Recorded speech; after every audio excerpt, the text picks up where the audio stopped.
I'm Dania. I'm Asima. This is Lemonade. Lemonade.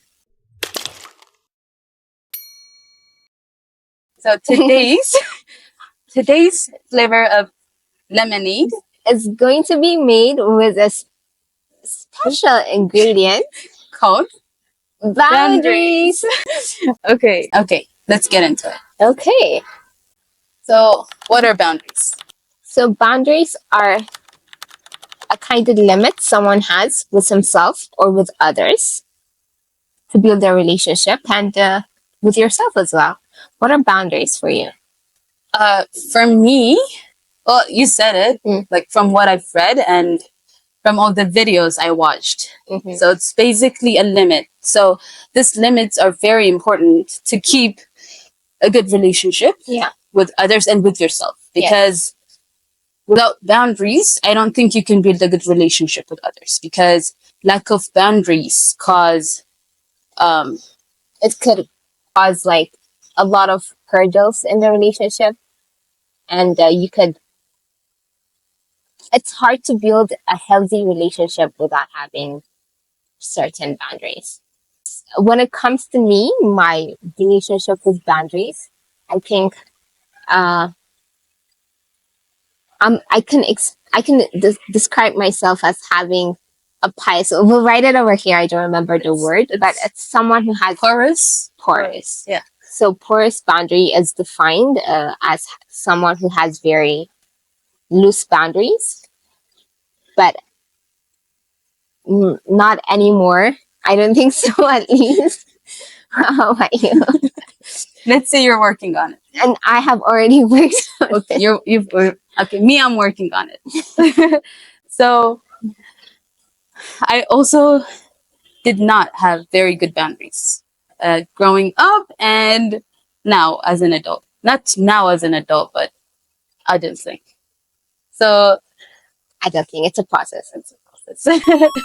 Why didn't you have boundaries? Honestly, I didn't know it was possible I didn't even know it existed. Mm-hmm. So you weren't aware of the concept entirely. I wasn't aware. Okay. So there's this thing called people pleasing. So now I call myself a recovering people pleaser. What a people pleaser is I don't want to talk about it anymore. You don't want to talk about it. I know. We're having boundaries with our viewers right now. Okay, anyways, a people pleaser is someone who has basically no boundaries and no, I don't. Like, why don't you want to? Because I'm gonna say like people who bases their value on other people's opinion and other people's approval. That's what a people pleaser is. So basically what it is you let anyone get anything they want from you. You let anyone do anything they want. So yeah, but it's not that as extreme as she's making it. No, it is very extreme. So I could have done anything I wanted to you. Yes. It's okay. I think you said the first step of recovery is admitting. It is admitting and awareness. Yeah. So if you're aware of where you're lacking, you could work on it, basically. Exactly. Okay, so let's... Yeah, so I think we're not the only people. I know for a fact that we're not the only people who have a lack of boundaries, who've experienced with lack of boundaries. Yeah, with lack of boundaries. So let us know in the comments if you want to expose yourself as well. Yeah, so let's get into the type of boundaries. Yeah. The first we already explained as porous, someone with porous boundaries. A loose boundary. Someone with no boundaries. Yeah. Okay. So we have the characteristics over here. We'll just read it out to them. Yeah, okay. The first is overshares personal information. I didn't know this was a lack of boundaries. Yeah. Like, you would tell, like, even, like, maybe a person you just met, you'd just tell them the most intimate or the most private parts of your life. Like, with no filters. With no filter at all. And then you go home and just wonder why you did that, and then you just feel, I don't know, ashamed or whatever. But I don't want it to be confused with, just, last week we made an episode about uh, talk about being awkward, and we were saying that when you feel kind of awkward, you sometimes have conversations with people and then beat yourself up for speaking a lot, or it doesn't have to be confused with that. You don't have to be ashamed of everything that comes out of your mouth. You just a person you just met today, you don't have to tell them every detail about your life. That's not it. But if That it's makes sense. someone that's close to you, yeah. And if That's right. if they're okay with listening to your problems, you can talk about your problems. Difficulty saying no to the requests of others. Definitely. Yeah, It's like, it feels like a crime to say no. Like, it feels like you're killing someone for saying no. for saying Yeah. The other is over involved with others' problem. Did you experience that? To a certain extent, but it's everything I said now is just, I guess. Well, me, personally, if you tell me your problem, I would lose sleep over it. Like, I would try to come into your life and fix your problem. Okay. Yeah. Dependent on the opinions of others. This, yeah. I still can't buy anything without the approval of my sister. Really? Yeah. Acceptance of abuse or disrespect. I think I can say regarding this, not being able to stand up for yourself. In that case, I have experienced it. Feels rejection if they do not comply with others. So this is like similar with difficulty saying no to the request of others because you feel rejected. If you say no, you feel like you're not gonna be included in the thing that you're saying no to. Yeah, it's called FOMO. Have you heard of it? No. Fear of missing out. There are also other signs of lack of boundaries or like very loose boundaries. So one is the inability to make decisions. It's like you don't know what you want, and it's like you're always expecting someone else to make the decisions for you. Yeah. So you don't really know what you want. And the other one is being a people pleaser. You don't listen to yourself. You just do what other people want you to do because you want a relationship with them really badly. It could be friendships, family, romantic partner. You do anything they want you to do to keep that relationship going. The other one was feeling resentment towards others. Because you have no boundaries, you let people do whatever they want. So can we say it's a symptom of being a people pleaser? Yeah. Yeah. It is. It's, can you call it a symptom? Or because it's an outcome, I guess? Yeah, an outcome of being a people pleaser. So, like, you just feel resentment towards the person. When they didn't force you to do anything, you were just willing to people please all by yourself. And then you feel bad that they did what they did, but you let them do it. And then, so it's your fault. It is your fault. But you feel like it's their fault. Like, parallel to this is resentment towards other people's boundaries. Oh. Does that make sense to you? Yeah. So this is, like, you have no boundaries, so you let people do whatever they want. Right? And then when people don't let you do whatever you want, when people say no to you, then you're like, but I let them do this.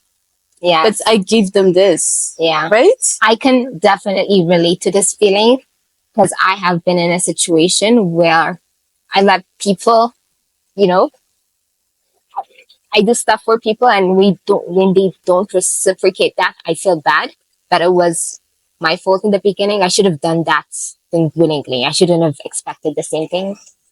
So this requires a lot of self-awareness. Yeah. Because usually when you feel like when you feel resentment towards others, sometimes it's better to reflect on yourself and see like if it's coming from you. So the other extreme when it comes to boundaries is a rigid boundary. The rigid boundaries are like So someone does one thing and then they're out, cut off. Yeah. Like- So if you have a rigid boundary, you're the type of person that cuts people out of your life really easily. And very quickly. Yeah. You cannot, you have this mindset that you do not trust anyone and everyone is against you, but you're just very stiff. So there's no room for communication Yes. or for improvement. So it will just be like It's just an you instant against the cutoff. world. Yeah. I've read this somewhere. So when you were a people pleaser or someone with a very poor boundary, and then you learn about boundaries and you learn about all these things that you let happen that weren't supposed to happen or that could have been avoided. So then you develop a rigid boundary. So You go from one extreme to another extreme. because you feel angry about it and you feel like you've been wronged. You feel like people took advantage of you. So you're like you have no tolerance for anything, basically. Yeah. So you start to push people out of your life. There is a darkness inside of me. It wants to get out, wants to walk around. The first is avoids intimacy and close relationships. Okay, I kind of relate to this. The second is unlikely to ask for help. Do you think you ask for help? Not really. I'm learning to share and to ask for help, but it used to be very hard. Do you relate? Yeah, I think so. But people need people. I'm understanding that concept, so I think I'm more likely to ask for help whenever I need it now. Has few close relationships. Have few close relationships? Has very few close relationships. I don't think I can relate to that, but that makes sense. I think I can relate to that. And very protective of personal information. To some extent, yes. But also, I don't know. I'm kind of learning. I used to be like that. So you do not share personal information. Oh, not at all. Mm-hmm. But now I'm just like, who cares? Okay. Okay. So may seem detached even with romantic partners. Yeah. Keeps others at a distance to avoid the possibility of rejection. Healthy boundaries. Okay, let's see the healthy boundaries. So these are the ones strive to have that we're trying to have. Okay. The first is values own opinion. So this could be in anything. Yeah. Like I said before, even buying clothes, ordering food. I still look at my sister to order food. So, you don't know what you want, is that it? Yeah. I'm like, what do you think is good? I was doing that yesterday. Yeah. But do you think it's bad? Because I think it's normal to. It's not bad, but I feel like it's good to know what you want or like to have an opinion or to have the ability to make decisions and stick by it. Like the other person does, like if they have tried the food before, okay, that's okay because they're gonna recommend it to you. But you're like at a new place together, and what makes you think that her choice would be better than your choice? That's very deep. Yeah, so it's like it's the same thing. It's the same thing. Like you choose it, she chooses it. It's the same. Yeah. Okay, just letting your opinion be. Yeah. An option. Doesn't compromise values for others. I feel like that's very important. Yeah. But here, I feel like first it's important to establish your values, to know your values, so that you won't compromise your values. So if you don't have set values, then like you don't know anything. Because you don't know your values. Yeah. You can fall for anything. Yeah.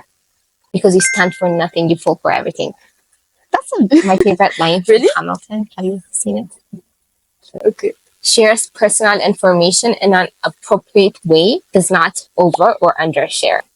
So what this means is whenever you share personal information with others, make sure that the person you're telling, first of all, is not going to use it against you as much as you can. Because, the Miranda law, whatever you say can be used against you in the court of law. Yeah, that is true. So you should choose the people and limit the information to the closeness you have with that person. Yeah. Because it could be really overwhelming for the person listening as well. If you're oversharing when you first meet, or like after a few encounters, right? After a few, how much is a few encounters? I don't know, one or two. Everyone has their own radar. Just assess the situation as best as you can. Knows personal wants and needs and can communicate them. So this is what you were saying when it comes to ordering stuff with your sister. Yeah. Yes. When you know your wants and needs and you can communicate it well, it's a lot better than relying on others to make decisions for you. Accepting when others say no to them.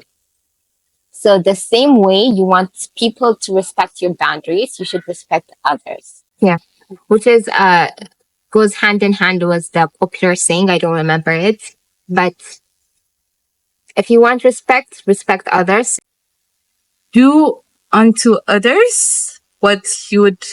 Don't do unto others what you wouldn't like others to do unto you. Perfect. So basically, it's the opposite of it, though. Because if you have poor boundaries, you'd expect others to have poor boundaries. So Yeah. if you have good boundaries, you'd expect others to have good boundaries also. So basically, if you have healthy boundaries and if you want your boundaries to be respected, you should respect other people's boundaries as well.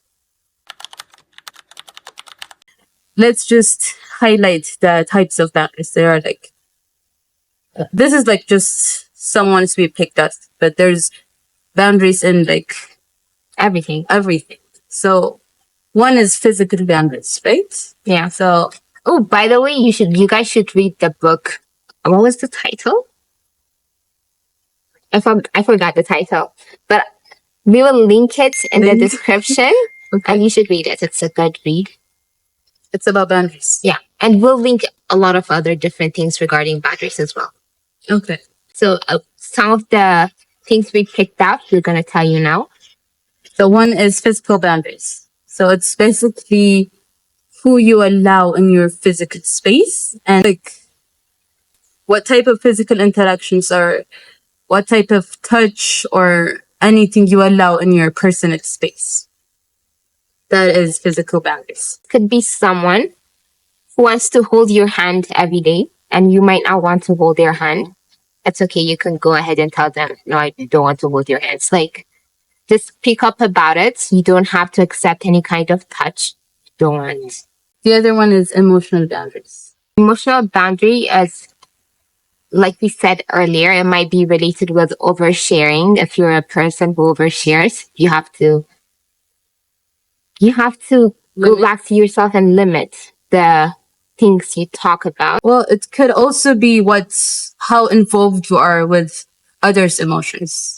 So like we said before, being over involved in other people's problems, that could be one sign of lack of emotional boundaries. So taking account of that is also. The other is time. So this can be regarded to the amount of time you spend on yourself and doing other things that are not important, and also on others as well. So you have to have good time management skills and be aware and use your time carefully. There's a really famous saying that says, I don't have time to waste. I don't have time to waste. It's very good in the book. Is that all the thing? I don't have time to waste? No, it's not just that, but it's written so cleverly in the book here. Okay. So the other one is financial. So this would be a lot. This would have a lot to do with your budget, and So for example, you go out with friends and you say, I'm going to spend this amount of money. And then maybe your friends or whoever you went out with wants to go above the budget you have. And this would be the saying no and sticking to your budgets, not spending more than you say you would spend. Yeah. It could be personally as well. So Yes. if you have like a saving goal in mind, then you don't have to be interested in every other thing that you want to spend your money on. You just have to keep your eyes on your goal and spend according to it. Intellectual boundary.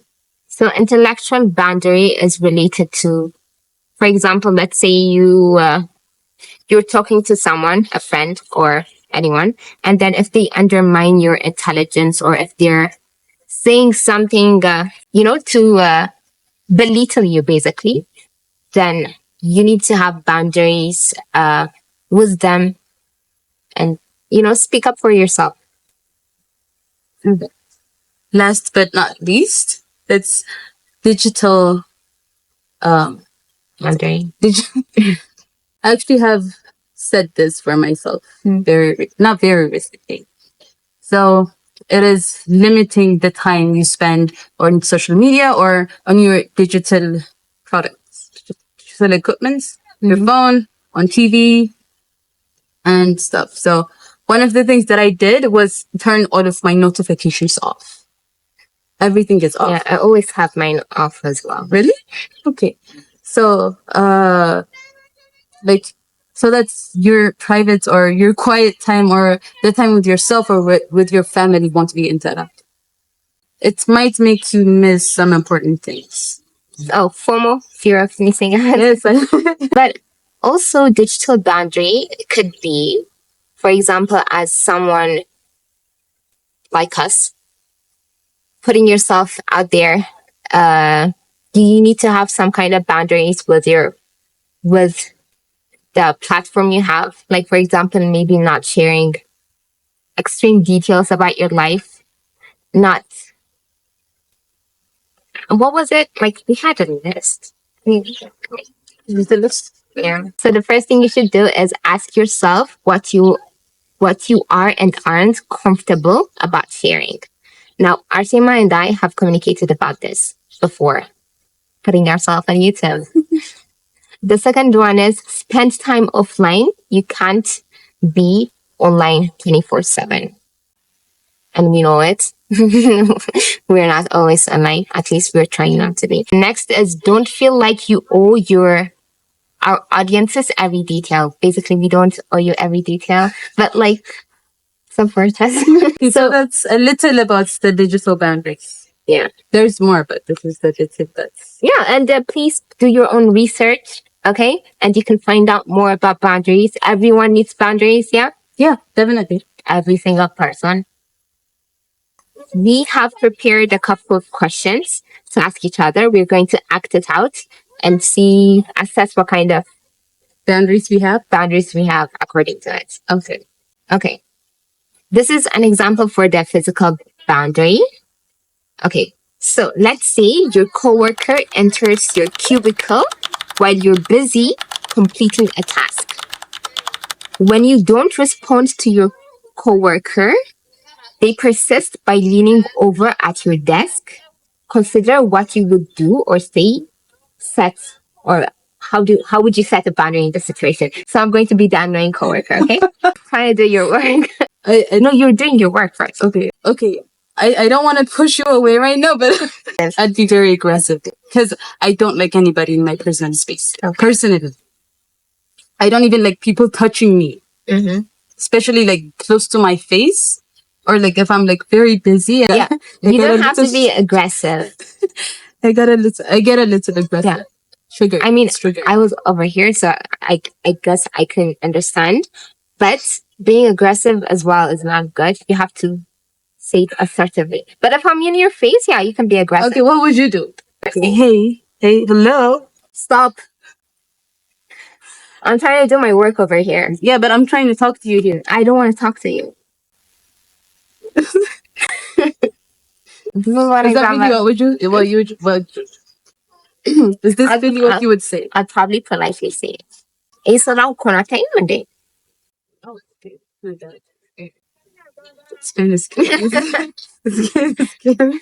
The other is intellectual boundary. You just ended a 10-year-long friendship. You're sharing your sadness about it with your partner who says you have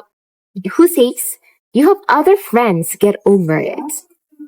Consider what you would do or say to set a boundary in this scenario. So if it was me, I would be very angry. I'll be your partner. Okay, I'm saying that.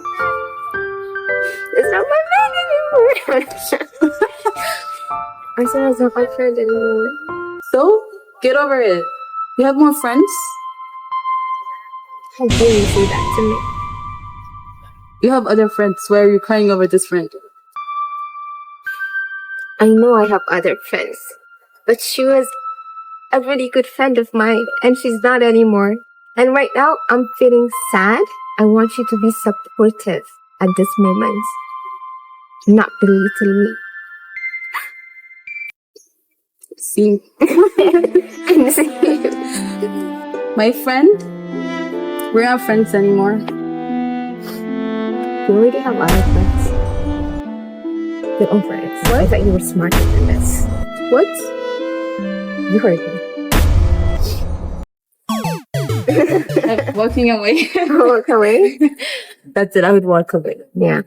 Because I'm not very confrontational. I'd walk away. And now I lost another partner. So, is that a good thing? Actually, yeah. You guys should read the book. It tells you about the different kinds of boundaries and how to react to it. So What you did is avoid the situation. But I think it's good to avoid the situation if you feel like it's going to be heated. Like you can go away, like take a break and then come back and, talk. Yeah. You still have to assert your boundaries. Yeah. You can't talk. Because this is very heartbreaking because you're seeing this as a trusted person and you're sharing your hurt to them and they're acting as if nothing happened. So that's more pain. Yeah. So usually I avoid this type of stuff. You avoid it? I avoid it. Yeah, you should. Which is not good. Yeah. The other is emotional boundary. You tell your friend a secret and your friend shares it with one of her friends. Consider what you would do or say to set a boundary in this scenario. What would you say? I'm that friend. What would you say to me? So in the past, I would silently resent that person. So being passive aggressive. Not even passive aggressive. It's just I don't say anything to you, but inside I'm that's passive hating you. But if you're passive aggressive, you'd make some comments or do something. So you would just be passive. I'd just be passive. Okay. So I'd just hate you from inside. How could she do this to me? I told her in confidence. That's actually happened to me before. That's how I used to deal with it. What would you do? What would you say in the confrontation? Yes. How dare you? I trusted you. I might cry. I don't know. I don't know. If it's depending on the secret, it's the material boundary. So a friend asked you to borrow your shirt. The last time you loaned them a shirt, they returned it with a hole in it. Consider what you would do or say to set a boundary in this scenario. So if a friend, let's say you borrowed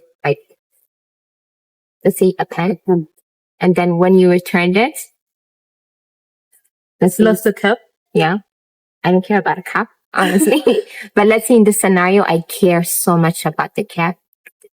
And then the next time they ask me to borrow a pen, I would probably tell them, I don't trust you with my pen. Oh, sorry. Do you trust me with your pen? Not anymore. Okay. I would tell them I don't trust you with my pen. So get your own pen. I wouldn't say that in real life, but ask somebody else. I don't trust you. Or make them promise that they would not damage it this time around. Or if they damage it, they would have to, pay for it. I think I would do the same, but I'd say no, you can't borrow my pen because you broke. Because when you give someone something, when you lend it to them, it's supposed to be returned. Right? That's the agreement. Yeah. So if they don't return returned, it, just that is. yeah, but if they don't return it as it is, like there's no stress there. So why would I give you another pen so that you can, because you're being careless about it. So I guess that person would have to prove that they can be careful with my stuff. How do you want them to prove it? If I don't give them the thing, then guess there would be no proof. So like we saw today, having boundaries is very important. And It's very important. And while watching this, if we triggered anything and you felt like you did not have any, boundary, please work on it. so if you feel like you've learned about boundaries, or If you guys enjoyed the video and felt like you learned anything from this, please let us know in the comments. It will let us know what kind of video you guys enjoy. So yeah, and we would like to also know about the kind of boundaries you guys have, think or you have. Yeah. yeah, from this video. Wait, take a moment, pause, and Take a moment, pause, and